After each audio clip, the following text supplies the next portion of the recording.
Break news coming in. Ministry of Home Affairs slams Government of Kerala. Says that the guidelines issued by the state violates the MHA's lockdown order.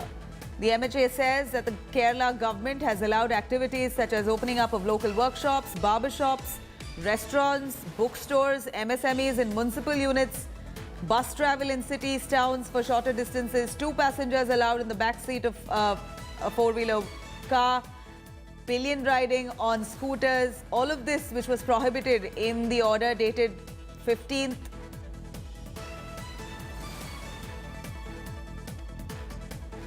In fact, the accounts in all of this violation amounts to delusion of guidelines issued by the MHA and violation of the MHA order dated 15th of April 2020, issued under the Disaster Management Act 2005.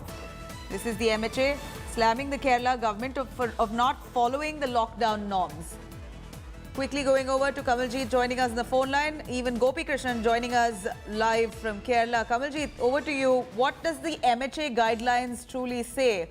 Here, Kerala has so far been handling the outbreak quite effectively. They've got limited number of cases. Going by their graph, they believe that it's all right to allow some industries to function. Well, one, MHA has written to Government of Kerala, and second, since this is a central act, the states don't have much of a choice. They have to follow the centre's guideline. Now, whatever Kerala government did, remember, this is the first state in the country which had witnessed COVID patients. They're the first ones to have first 3 patients also recover from this. They're doing considerably well compared to other states. But the guidelines, obviously, which allows for a massive relaxation. This is where this seems to be in confrontation with the guidelines which have been issued by MHA. This is binding on them, so they don't have much of a choice. They cannot allow dining in, they cannot allow barber shops to open, because remember, these relaxations are done based on what the censure believes is essential. These are also binding on other guidelines, which is essential goods and non-essential goods.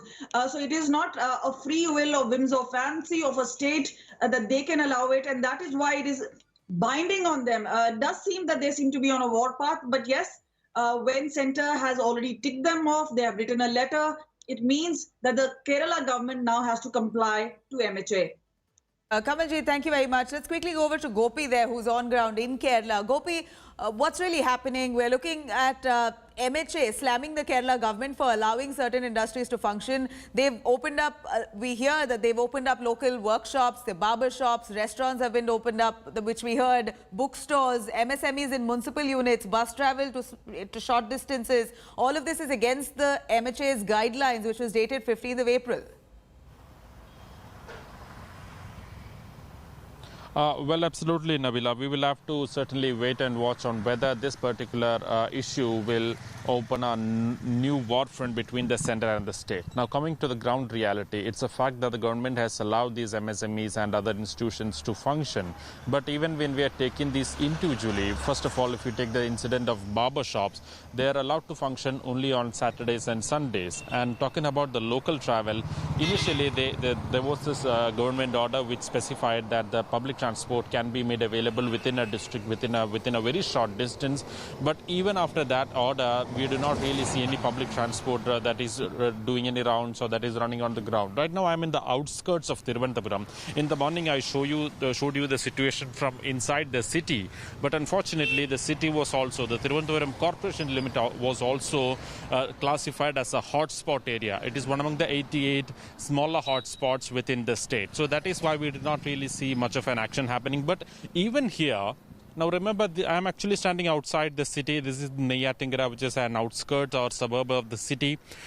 And this particular area is supposed to be having a green, an orange B regulation today. And the hotels were supposed to open and the local travel were supposed to happen and the odd even scheme should have happened. And we would have expected more people to come out. But that is not what we are seeing here on the ground. The people here seem to be following the lockdown restrictions as it has been followed over the last few days. And I was also just trying to see if there were any hotels that were open in the area. And see, I do not really understand the actual reason, because many of these hotels might be functioning with a very limited staff, and their staff might have returned back, and I actually managed to find a very small hotel here in Neyyatingara town which was open today morning, and this in spite of the fact that all the hotels in the area can open and can have a dine-in facility, but most of the hotels that I saw on the way were completely closed. And remember, we had to travel over 20 kilometers from the heart of the city to this area to try and find just one small hotel. And these people were actually telling us that they just opened it today. It was only today morning that they opened, and maybe I will ask him directly. Chata, innano ipo kada turanne? ഇന്ന് തന്നെ തോന്നുന്നു. എത്ര ദിവസത്തിന് ശേഷം അപ്പോൾ തുറക്കുന്നത്? എത്ര ദിവസത്തിന് ശേഷം തുറക്കുന്നത്? ഇന്നൊരു 25 ദിവസമായി. 25 ദിവസത്തിന് ശേഷം. ആളൊക്കെ ഇത് ഉണ്ടാക്കാനുള്ള ആളൊക്കെ ഉണ്ടോ? ഒരാളാണ്. ആള് വരുന്നുണ്ടോ? കഴിക്കാൻ വരുന്നുണ്ടോ? ഒന്ന് രണ്ട് ഇങ്ങനെ വന്നുണ്ടെങ്കിൽ തിരക്കായില്ല. തിരക്കായി മനസ്സൊക്കെ വിട്ടാലും തന്നെ തിരക്കാവും. So I will quickly translate what this gentleman was saying. He is a shopkeeper, and he was saying that this shop has remained open for 25 continuous days. So that will certainly have a lot of impact on these people. It will lead to financial crunch. And today they have decided to open this shop with only one person in the restaurant, one person in the kitchen. We There is do one know, person who is Gopi, doing that the cooking. manpower is also a concern. Even if industries or certain sectors want to open up, it's going to be tough for them because manpower there is a serious crunch with many of them living in hotspot areas. Gopi, thank you very much for joining us with those details. Let's see what the Kerala government responds with that regard.